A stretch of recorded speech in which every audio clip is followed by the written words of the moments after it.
G'day folks, it's Rob here from Sydney Coupes and Roadsters. Today we're reviewing the 2017 Mazda CX-5 GT model. This is our own car. We only picked it up a couple of weeks ago, and this is the first opportunity I've had to be able to do a bit of a review on it and take it for a drive, as I've just been too busy.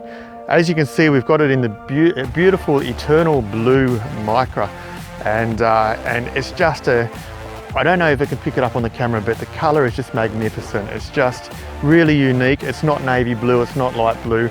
It's somewhere in the middle there, and it's just beautiful and metallic. And yeah, it stands out on the road. I haven't seen too many of this color CX-5 just yet. The red's been very popular, and obviously the whites and the grays, but yeah, this blue is just absolutely magnificent. Now this is a all-wheel drive 2.5 litre CX-5, the GT model. And we chose this GT model because we wanted the sensors front and back, we wanted the leather interior seat warmers, and we wanted the sunroof as well. So that was a big stipulation for the wife. She wanted a sunroof. And so this one's got all of the lot. It's one down from the Akira, which is the top of the model, top of the range. So we're super happy with it. We've done a short trip up to the Blue Mountains so far, and it was really quite enjoyable to be a passenger in.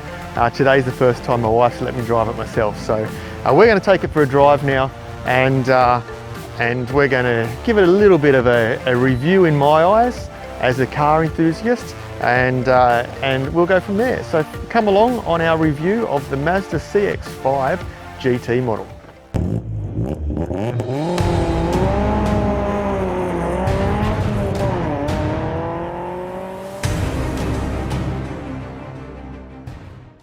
Okay, coming around the rear of the CX-5, this is a really cool thing. A lot of modern SUVs have this now, but this is the first time we've had it, and we're really quite excited about it. Just under here, if I can find it, there we go, there's a little button that automatically opens the tailgate.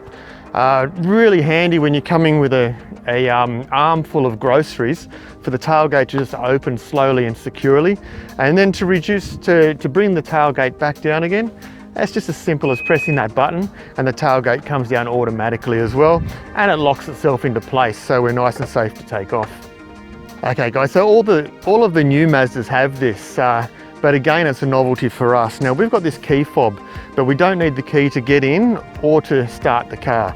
This just stays in our pocket or handbag. You can open and close the doors as well as the tailgate manually with this. But you can also just leave that in your pocket, press the button on the door handle, that locks, brings the mirrors in for safety, press it again, 2 beeps means it's unlocked, and we can jump into the car.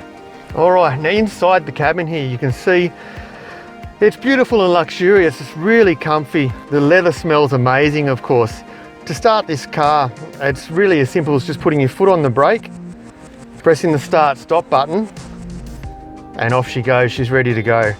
The one thing that I noticed about this car when I first jumped in was the leather interior, from the seats all the way to the beautiful soft touch dashboards, the leather wrapped steering wheel, and the arm pads that are really nice and soft, and it has a real feel of luxury in here. And I know if you've watched other CX-5 reviews, I'm sure that they've all said the same thing. This is probably Japan's competition to the European SUVs.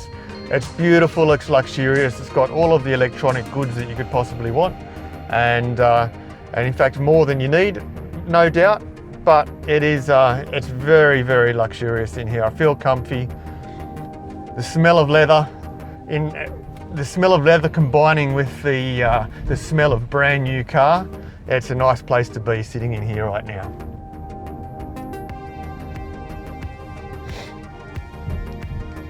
So although we're only traveling at slow speed, I feel the steering wheel is really light in my hands.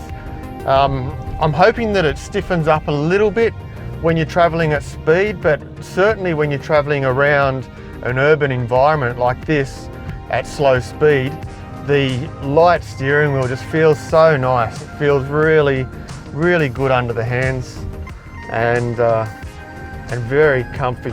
Responsive as well. I can actually the moment you make the slightest little adjustment, the response time is very, very good on this steering wheel. So we've got a 2.5 litre engine in this GT variety of the CX-5.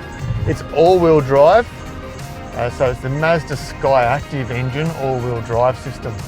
And in Sydney we don't get really harsh winters like you might in the Northern Hemisphere or even way down south in Australia.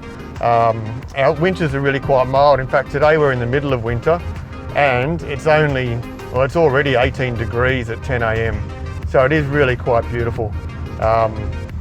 And the all-wheel drive, do you know what? I don't know if you'd four-wheel drive this vehicle. I don't know if you'd take it off-road. But I guess there's a small capacity to do that if you needed to go into a regional area or you wanted some minor off-road experience. I'm sure that it's quite capable, but I wouldn't be running it over heavy rocky roads or even into deep sand either. The one thing that I really like, and this was my wife's stipulation about getting the CX-5, she wanted to get the GT model so we could get this little puppy. She wanted the sunroof, and it's certainly convenient. I like this style of sunroof because you've got a nice tinted glass to get plenty of light in from above, but if the days get too hot, you can just slide that shut and it's just like having a normal tin top car. In fact, I will open it up so we can have get a bit more extra light for the cameras.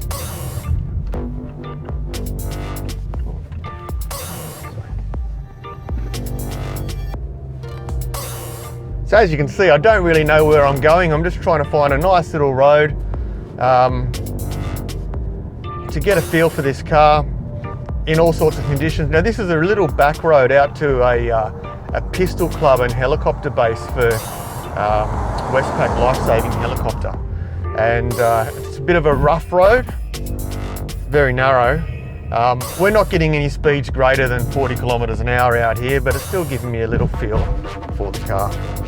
Now with this Mazda CX-5 GT model, the 2.5 litre all-wheel drive version, we get 140 kilowatts of power, peaking at 6,000 RPM. We get 251 Newton meters of torque, peaking at 4,000 RPM. And Mazda tells us that we get 7.5 litres of fuel usage for 100 kilometres combined. So for a SUV, and I guess this is probably classified as a medium SUV, although it's quite large. It's almost as large as my Isuzu D-Max internally. And it's quite a great fuel efficient vehicle for its size, for families that want to have a urban car, or if they want to do more weekend touring in this vehicle too. It's got more than enough poke and power to do what you want it to do. Now today's drive, I'm not going on any roads that are greater than 80 kilometers an hour, so there's no way that I can test the 0 to 100, but nor do you want to. A car like this, it's not about that. You just want it to be powerful enough to get you through in and out of traffic, and you want that overtaking ability on the highway to get around some caravans or some trucks quite safely, and this has that in spades, absolutely.